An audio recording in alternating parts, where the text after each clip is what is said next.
গ্রামীণ দরিদ্রদের কম দামে এলপিজি দেবে সরকার। চট্টগ্রাম বোর্ডের এইচএসসি পরীক্ষা অনির্দিষ্টকালের জন্য স্থগিত। জামায়াত বিএনপি বলয় ছাড়ার আহ্বান, নতুন ইসলামী জোট গঠনে হেফাজতের উদ্যোগ। ফের ঝড় বৃষ্টির শঙ্কা, জানালো আবহাওয়া অধিদপ্তর। যশোর সদর উপজেলা বিএনপির সভাপতি নুরুন নবীর স্মরণে ফ্রি মেডিকেল ক্যাম্প অনুষ্ঠিত। বাগেরহাটের কচুয়ায় সামাজিক বনায়নের বাগান পরিদর্শনে পরিবেশ প্রতিমন্ত্রী ফরিদুল ইসলাম। সন্তানদের অবহেলায় জীবিত থাকতেই নিজের কবর তৈরি করলেন বৃদ্ধা। দর্শক, শুনছিলেন দিনের খবরের প্রধান প্রধান শিরোনাম, এবার বিস্তারিত।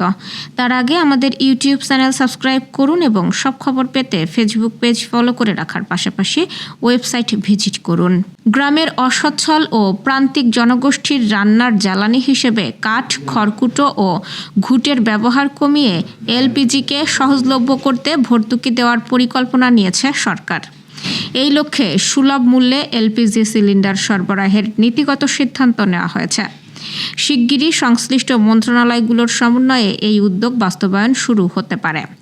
বিশেষজ্ঞ ও খাত সংশ্লিষ্টদের বরাত দিয়ে আগামীর সময়ের এক প্রতিবেদনে বলা হয়েছে, সরকারের এই উদ্যোগ প্রান্তিক জনগোষ্ঠীর জ্বালানি নিরাপত্তা নিশ্চিত করার পাশাপাশি গ্রামীণ অর্থনীতি, পরিবেশ রক্ষা এবং জনস্বাস্থ্যের উন্নয়নে এক নতুন দিগন্তের সূচনা করবে। প্রত্যন্ত এলাকার মানুষের জীবনযাত্রার মান উন্নত হবে।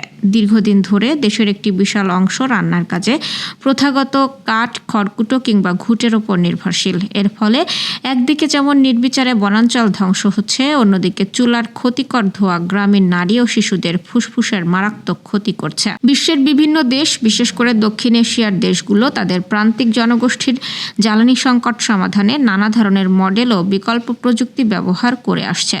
দরিদ্র পরিবারের সুলভ মূল্যে বা বিনামূল্যে এলপিজি সংযোগ দেওয়ার ক্ষেত্রে ভারত বিশ্বের অন্যতম বৃহৎ ও সফল প্রকল্প বাস্তবায়ন করেছে।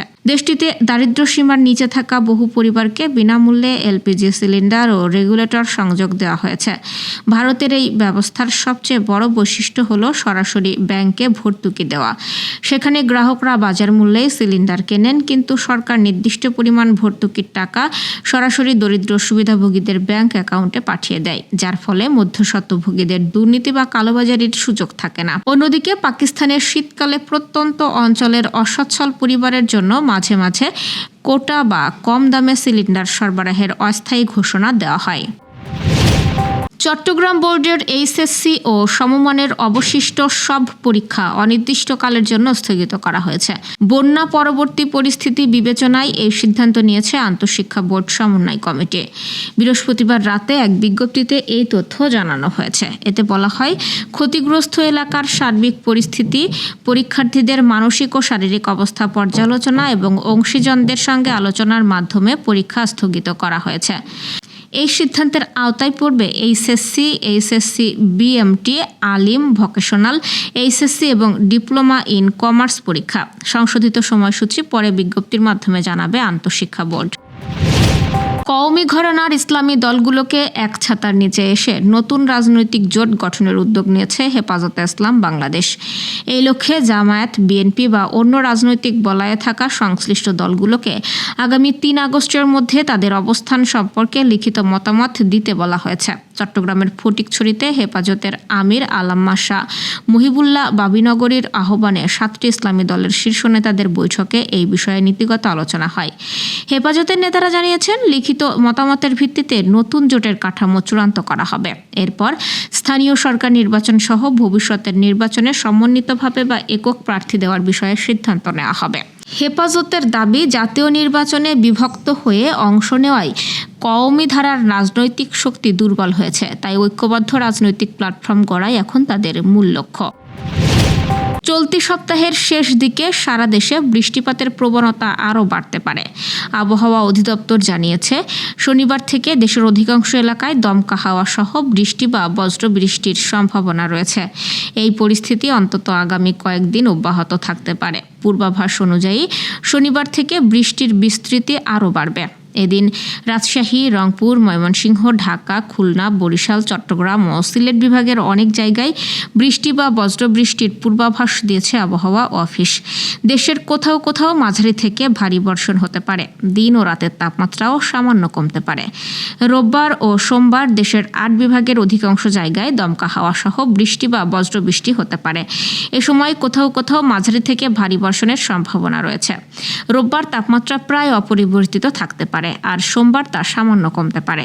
আবহাওয়া অধিদপ্তর জানিয়েছে, আগামী 5 দিন পরও দেশে বৃষ্টিপাতের প্রবণতা অব্যাহত থাকতে পারে। যশোর সদর উপজেলা বিএনপির সভাপতি ও সাবেক কাউন্সিলর নুরুন নবীর স্মরণে ফ্রি মেডিকেল ক্যাম্প অনুষ্ঠিত হয়েছে। আজ সকালে অ্যাপেক্স ক্লাব অব যশোরের উদ্যোগে শহরের শঙ্করপুর ছোটনের মোড়ে ফ্রি মেডিকেল ক্যাম্পের উদ্বোধন করেন জেলা পরিষদের প্রশাসক ও জেলা বিএনপির সাধারণ সম্পাদক দেলোয়ার হোসেন খোকন। বিশেষ অতিথি ছিলেন অ্যাপেক্স গ্লোবালের chairman Kader Nawaz, apex Bangladesh live governor ডাক্তার মুজিবুর রহমান, অ্যাপেক্স বাংলাদেশ জেলা 6 গভর্নর জসিমউদ্দিন খান। অনুষ্ঠানে অ্যাপেক্স ক্লাব অব যশোরের সভাপতি খুরশিদ আলম বাবুর সভাপতিত্বে বক্তৃতা করেন ডক্টর মুস্তাফিজুর রহমান, শঙ্করপুর মাধ্যমিক বিদ্যালয়ের প্রধান শিক্ষক নজরুল ইসলাম বুলবুল, আজহার হোসেন স্বপন, ইসলামিয়া বালিকা বিদ্যালয়ের প্রধান শিক্ষক রেজাউল হক। এই ফ্রি মেডিকেল ক্যাম্পে চিকিৎসা প্রদান করেন ডাক্তার হারুনার রশিদ, ডাক্তার রবিউল ইসলাম তুহিন, জান্নাতুল মৌমিতা মুন্নি, তারিক হাসান তুরিন, শেখ আতাহার হোসেন তুর্য, ইসরাত তারান্নুম তৃষা। অনুষ্ঠান পরিচালনা করেন অধ্যাপক আসাদুজ্জামান শাহিন। ফ্রি মেডিকেল ক্যাম্পে আগত রোগীদের ওষুধ দেওয়া হয়। 4 ঘণ্টা ধরে চলমান এই ক্যাম্পে কয়েক শতাধিক রোগী সেবা গ্রহণ করেছেন বলে জানিয়েছেন আয়োজকরা। পরিবেশ, বন ও জলবায়ু বিষয়ক মন্ত্রণালয়ের প্রতিমন্ত্রী ডক্টর লায়ন শেখ ফরিদুল ইসলাম বাগেরহাটের কচুয়া উপজেলা ও মোরেলগঞ্জ উপজেলার সামাজিক বনায়নের বিষখালী বাগান পরিদর্শন করেছেন। আজ সকালে তিনি এই বাগান পরিদর্শন করেন। এ সময় সামাজিক বনায়নের কার্যক্রম, গাছের পরিচর্যা ও বন সংরক্ষণে গৃহীত বিভিন্ন উদ্যোগ সম্পর্কে খোঁজখবর নেন প্রতিমন্ত্রী। পরিদর্শনকালে উপস্থিত ছিলেন কচুয়া উপজেলা নির্বাহী অফিসার মোহাম্মদ আলী হাসান, মোরেলগঞ্জ উপজেলা নির্বাহী অফিসার মোহাম্মদ হাবিবুল্লাহ, কচুয়া উপজেলা বিএনপির সভাপতি সর্দার জাহিদ, সাধারণ সম্পাদক এস.এম. তহিদুল ইসলাম, সামাজিক বন বিভাগের কর্মকর্তা, বিভিন্ন রাজনৈতিক ব্যক্তিবর্গ। আয়োজনে প্রতিমন্ত্রী বলেন, বনজ সম্পদ সংরক্ষণ, পরিবেশের ভারসাম্য রক্ষা এবং সামাজিক বনায়ন কার্যক্রম আরও সম্প্রসারণে সংশ্লিষ্টদের আরও বেশি যত্নবান হতে হবে। ঠাকুরগাঁওয়ের ভুল্লি উপজেলার বড়বালিয়া পাইকারমণি গ্রামের বৃদ্ধা আয়েশা খাতুন জীবিত থাকতেই নিজের কবর তৈরি করে মৃত্যুর অপেক্ষায় দিন গুনছেন। তার দাবি, সন্তানদের অবহেলা আর মৃত্যুর পর দাফন নিয়ে অনিশ্চয়তার আশঙ্কা থেকেই ঘরের পাশেই নিজের শেষ ঠিকানা প্রস্তুত করেছেন। স্থানীয়দের ভাষ্য, স্বামীর মৃত্যুর পর থেকে তিনি একাই মানবতার জীবনযাপন করছেন। সন্তানরা সম্পত্তি নিজেদের নামে লিখে নেওয়ার পর তার খোঁজখবর নেওয়া প্রায় বন্ধ করে দেন। স্থানীয়দের সহায়তায় ছোট একটি ঘরে বসবাস করছেন তিনি। এদিকে আয়েশা খাতুনের অভিযোগ অস্বীকার করেছেন পরিবারের কয়েকজন সদস্য। তবে স্থানীয়রা বলছেন, বৃদ্ধার ভরণ পোষণ ও নিরাপত্তা নিশ্চিত করতে প্রশাসনের দ্রুত উদ্যোগ নেওয়া প্রয়োজন। দর্শক, এ ছিল দুপুরের আয়োজন। সন্ধ্যার খবর দেখার আমন্ত্রণ রইল। এতক্ষণ সাথে থাকার জন্য ধন্যবাদ।